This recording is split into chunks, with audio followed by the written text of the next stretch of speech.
আসসালামু আলাইকুম। আজকে বিদেশি ভাবি চাইনিজ চিকেন কারি রানবে। হেই আজকে আপনাকে লাগে শেয়ার করবো। দেখেন যা যা লাগবে রানতে হেই আবার লেখে ধুইছে। দেখেন খুব সুন্দর রান্না হয়েছে।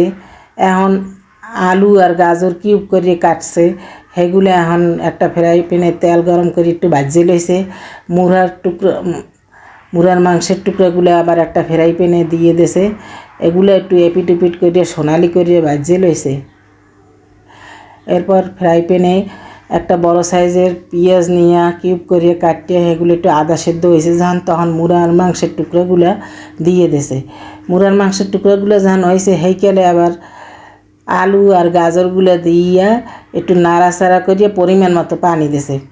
এরপর দিয়েছে 1 টেবিল চামচ হলদের গুঁড়া, একটা টমেটোর পেস্ট এবং টমেটোর পেস্ট দিয়েছে 1 চামচ, আর দিয়েছে কারি পেস্ট। এই দিয়ে গোলাইয়া চুলার জাল একটু মিডিয়াম রাখিয়া জাল দিতে রয়েছে। দেখেন এটা আবার কি দেখাই রে, বিদেশি ভাবি চিনিয়া আর দেবে কোকোনাট মিল্ক।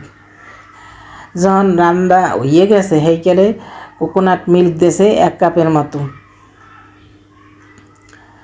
দিয়া আর একটু জাল দিয়া রান্না বান্না করছে। ভিডিওটা ভালো লাগলে আপনারা শেয়ার লাইক করেন, সাবস্ক্রাইব করেন। দেন হ্যাঁ হয়ে গেছে রান্না কি সুন্দর দেখতে, তো ভালোই দেখায়, ভাতের লাগে বলে আবার খাইতে পারবে।